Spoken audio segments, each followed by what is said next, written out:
Assalamu alaikum. Walaikum assalam. Good morning. Good morning. Good morning. Yes, sir. কেমন আছেন আপনারা? আলহামদুলিল্লাহ। মাশাআল্লাহ। ঠিকই আছে তো নাকি? টিকে না থাকলে তো এই পর্যন্ত আসতে পারতাম না। Yes. তো টিকে থাকার লড়াইতে যে টিকে থাকবে সেই তো জিতে যাবে। Yes. আলহামদুলিল্লাহ, ধন্যবাদ। আজকের প্রোগ্রাম করার আয়োজন করছে ডায়মন্ড কমিটি বাংলাদেশের, এবং ধন্যবাদ জানাচ্ছি আমাদের স্পেশাল গেস্ট আমাদের আনারসে থাকে, যিনি আমাদের কল্যাণ এবং বাংলাদেশের কল্যাণে অত্যন্ত পরিশ্রম করতেছে এবং আমাদেরকে সহযোগিতা করতেছে। তো সবাই আমাদের বাংলাদেশি কমিউনিটি ডেভেলপের জন্য সকল লিডারদের জন্য একটা করতালি হবে ইনশাআল্লাহ। আরেকটা হচ্ছে যে দেখেন, আজকে আপনারা অনেকেই দেখা গেল যে আমরা কিন্তু অভ্যস্ত হচ্ছে সকালের মিটিংয়ে, ঠিক না? 10টা 11টার সময় মিটিং আমরা অভ্যস্ত, কিন্তু আজকে আমরা 2টা বাজে মিটিং করতেছি। তার মানে আমাদের ক্ষুধা কতখানি, বিজনেস করার জন্য সফল হওয়ার জন্য ক্ষুধা কতখানি।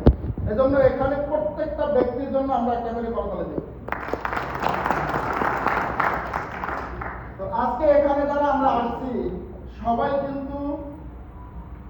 কিন্তু জ্ঞানী এবং সবাই কিন্তু এখানে বাছাই করা লোক, কারণ বাছাই করা লোক ছাড়া কিন্তু কেউ এখানে আসে না।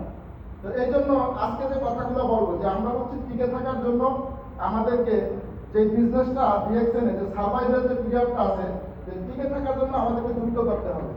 আমরা ছোটবেলায় আপনাদের অনেকের হয়তো মনে আছে যে ডিসকভারি চ্যানেলে একটা অনুষ্ঠান দিত, ম্যান ভার্সেস ওয়াইল্ড। আপনারা দেখছেন হয়তো অনেকে, ঠিক না? বেয়ার গ্রিলস ওনার যে টিকে থাকা, মানে কিভাবে মরুভূমিতে টিকে থাকে, কিভাবে জঙ্গলের ভিতরে টিকে থাকে, এগুলো তো দেখছেন, তাই না?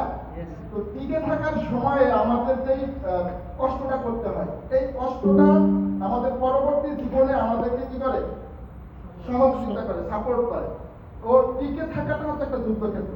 তো এই যুদ্ধক্ষেত্রে আমরা সবাই যুদ্ধের ক্ষেত্রের ভিতরে আমাদেরকে এই টেনশন করতে হবে না আমরা বিরিয়ানি খাবো না কর্মা পোলাও খাবো, নাকি আমাদের মানে কি আসবে যে উটের মাংস আসবে, এরকমের না।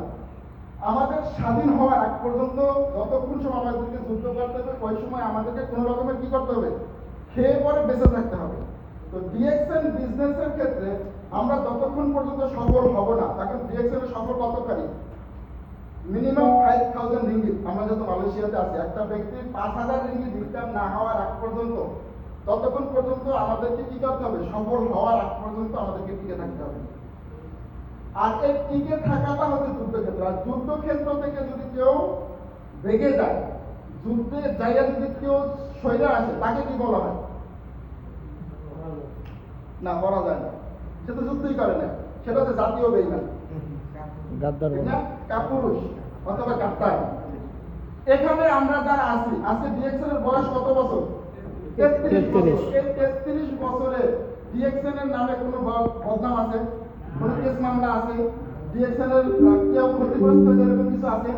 তাহলে আমরা যারা ডিএক্সএন এ আসছি, আমরা জানি বুঝি ডিএক্সএন ভালো কোম্পানি, ডিএক্সএন 100% শিওর প্ল্যাটফর্ম, এই প্ল্যাটফর্মে কোনো ক্ষতিগ্রস্ত হবে না। এত কিছু জানার পরেও যারা ডিএক্সএন ছাইরা দেয়, যুদ্ধ থেকে বাইরে যায়, সে কি করে, নিজের স্বার্থে করে নাকি কোম্পানির স্বার্থে করে? আমি যদি ডিএক্সএন করি, আজকে আমি ডিএক্সএন করি, আমার আন্ডারে 4 জন ডায়মন্ড আছে, তার মানে কি 4 জন সফল ব্যক্তি। আপনি যদি ডিএক্সএন করেন, আপনার আন্ডারে কয়জন? 100 জন ডায়মন্ড হবে। তাহলে আপনি যে কাজটা করতেছেন, আপনার কারণে 10টা ব্যক্তি সফল হবে, আপনার কারণে 10টা ব্যক্তি তার পরিবার চালাইতে পারবে, তার ইনকাম হবে, তার বাংলাদেশে যাওয়ার পরে তার সংসার চলবে। কিন্তু আপনি যদি ভাইগা যান, তাহলে এই লোকগুলা যে আপনি যাদেরকে স্বপ্ন দেখাইবেন বা যাদেরকে নিয়ে আপনি কল্পনা করতেছেন, তো তারা কি করবে?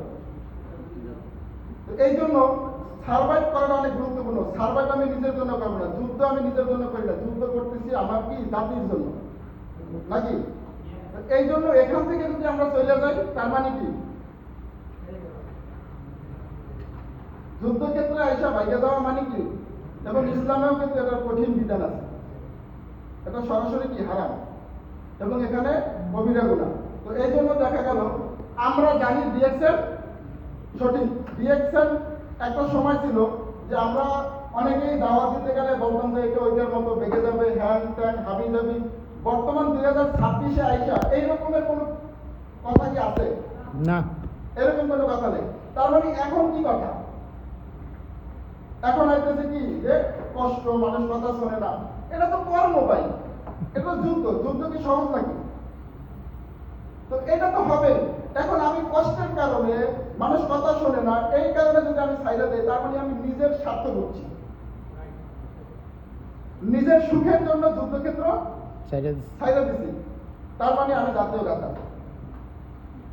এই জন্য টিকে থাকার যে সময়টা, ওই সময়টাকে আমাদেরকে কষ্ট করে টিকে থাকতে হবে। এই জন্য দেখেন যে আমরা অনেকে আছে এখানে, অনেকে বাড়ি বানাইছেন না বিদেশে থেকে। বাড়ি বানাবার সময় কি করি আমরা, যে গরুর গোস খাই না, সপ্তাহে একদিন খাইতো না, ওই জন্য ওই সময় গরুর গোস খাই না, কাপড় চোপড় কেনে না, মোবাইল নষ্ট হয়ে গেছে, ব্যাটারি চেঞ্জ করে চলে। কারণ কি, ঘরটা উঠাইতে হবে। তাহলে ঘর উঠে গেলে তারপরে আমি আবার কি করবো, আরামায়েশ করবো। তাহলে দেখা গেল যে আমি 2 বছর 3 বছর করে ঘর উঠাবার পরে তারপরে দেখা গেল একটা মোবাইল কিনলাম, একটা দেশে গেলাম।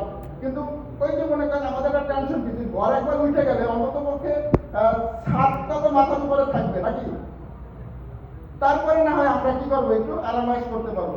সো দেখেন, আমরা সাধারণ একটা ঘরের জন্য কি করতেছি, পরিশ্রম করতেছি না। Yes. তো এই কারণে এই যে সার্ভাইভাল পিরিয়ডটা, যে আমরা অন্তত পক্ষে 5,000 রিঙ্গিত ইনকাম হওয়ার আগ পর্যন্ত আমাদেরকে কি করতে হবে, মিনিমাম একটা সার্ভাইভাল পিরিয়ড। কি খাইলাম না, কে কি বললো না, এই জিনিসটা কিন্তু আমাদের তখন মাথায় থাকবে না। তখন শুধু একটা জিনিসই থাকবে, আমাকে কি করতে হবে, স্বাধীন হতে হবে, ফ্রিডম হতে হবে। ফ্রিডম মানে কি, মিনিমাম 5,000 রিঙ্গিত। তো ইনশাআল্লাহ এখানে যারা আছি আমরা প্রত্যেকে এই টাইমের ভিতরে সার্ভাইভ করবো এবং 5,000 রিঙ্গিত ইনকাম করবো। সবাই ভালো থাকেন। Good morning.